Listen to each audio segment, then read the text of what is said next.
Dr. Stone continues to deliver such a exciting thrill ride. I mean, we get the introduction to, we're now in the Industrial Revolution. We have a motorized vehicle. We have a steam engine.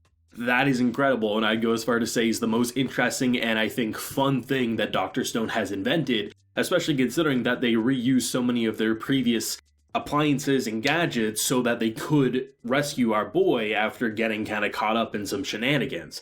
But not only that, we get the introduction. I feel like this is the true introduction to Ukyo, because this is a character who, it was an archer, very smart, very good hearing, learned that he used to use sonar a lot in his previous job, so it's like, okay, that makes sense, that understands why he has such good hearing. I mean, still, we have Tsukasa's insane strength of ripping out trees from the ground. We don't have a clarification of that, but at the very least, we can say the supersonic hearing is more justifiable. But then you get this sort of betrayal, and you're thinking, okay here. Either what we're just witnessing is a man who's about to turn on Tsukasa and join the army of science because he had information that could have revealed everything. Instead, he decided to say no, they're just after the acid in the cave because they probably want to revive more people. He didn't have to say that, but I also don't trust him because I feel like we're at a 50-50 split here, and maybe even more of a divide there, because it feels like he might side with Tsukasa if he feels like, for whatever reason, it's not in his best interest to go to the land of science. But he might side with Senku's side if there's something there for him. And I'm wondering, are they going to go the direction that he doesn't like war? Or are they going to go the direction that he's just interested and Tsukasa's side has started to bore him? And a world of science sounds a lot more entertaining than a man who doesn't want to progress the world because he's fearful of military coming back and destroying the world. An understandable fear, but I think anyone who's experienced the real world would definitely want to live in that again, rather than stick to the Stone Age where the most interesting thing on TV is the fire that's roasting your pig. So I'm very curious, and I don't know the direction they're going to go, because this is a character who respects those that are intelligent. The fact that we have our boy put up the surrender flag so Magma and them wouldn't end up killed, he respects that, and he understands that these aren't characters who come in without much thinking behind their actions. Sure, they may have a couple of meatheads in their squad, but clearly the Kingdom of Science is someone and something that thinks things through, all things considered. So I have a feeling that maybe this archer is really behind intelligence. He wants to follow those with intelligence, but he also doesn't want to make a wrong bet because he's got a pretty sweet position right now, so maybe the reason he's kind of teeter-tottering, not saying the full truth but not fully committing, is because he's still trying to figure out which side he would rather fight for. And if he can see the Kingdom of Science as the victors, he probably will switch without much struggle, but at the same time, a man who's basically the right-hand man of Tsukasa, the most powerful character in terms of pure brute strength, if he's willing to betray him and leave out information, and there's no real sign of full allegiance to the Kingdom of Science, is that a man you can really trust? Those are the types of questions that keep a war in the Stone Age really exciting, because this is someone who can hear your every step, he has great aim. He missed every shot in this episode, but he did so because he didn't want to kill. Clearly, he's not someone who kills for no reason, and maybe he doesn't kill at all. Who knows where that's going, but I'm really excited to see more with Ukyo and just where they'll take that story, because, Chrome's reaction was pretty much all of us being like, why didn't he say more?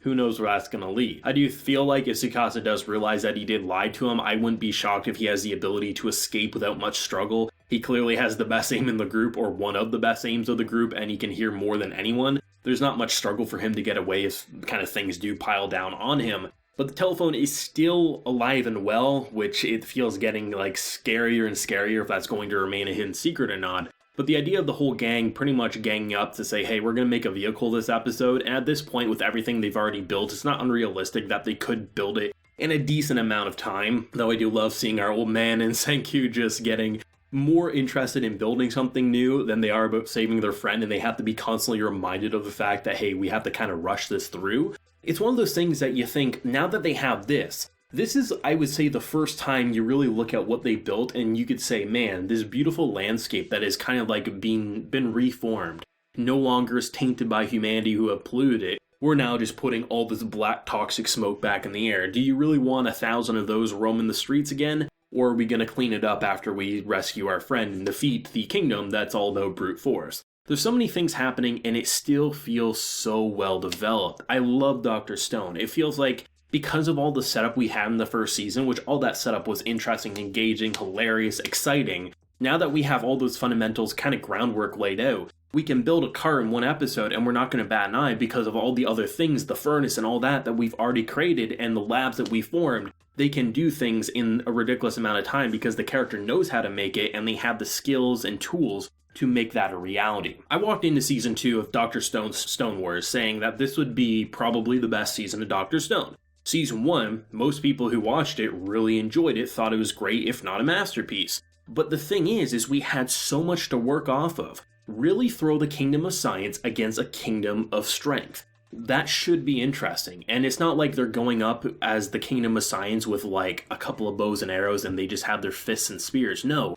they literally have a modern civilization in the making. So the fact that we can do things like create an automobile or create furnaces or cup noodles so that you can actually fight in the winter where they can't. They're using all their intelligence and all the groundwork from Season 1 while progressing it even further in Season 2, making it feel like this isn't a missed opportunity, that the Stone Wars is something that's saying all that payoff and all that buildup of Season 1, it's coming all together in Season 2 to bring about that you can see that most likely Senku's side should win. In theory, right? If we're just saying, okay, he has the technology, if push comes to shove, he can make something to win. But because he's going about it peacefully and trying to manipulate the situation without bloodshed, that's what gives Tsukasa's side the edge, because if all these barbarians, by the looks of them, really try to kill, they probably can do so without much struggle. So the author put in a way to make it feel like Senku doesn't have a guaranteed win. Senku, if he just wanted to go in there guns a-blazing, would win without much struggle, because he could make anything to destroy them without much struggle.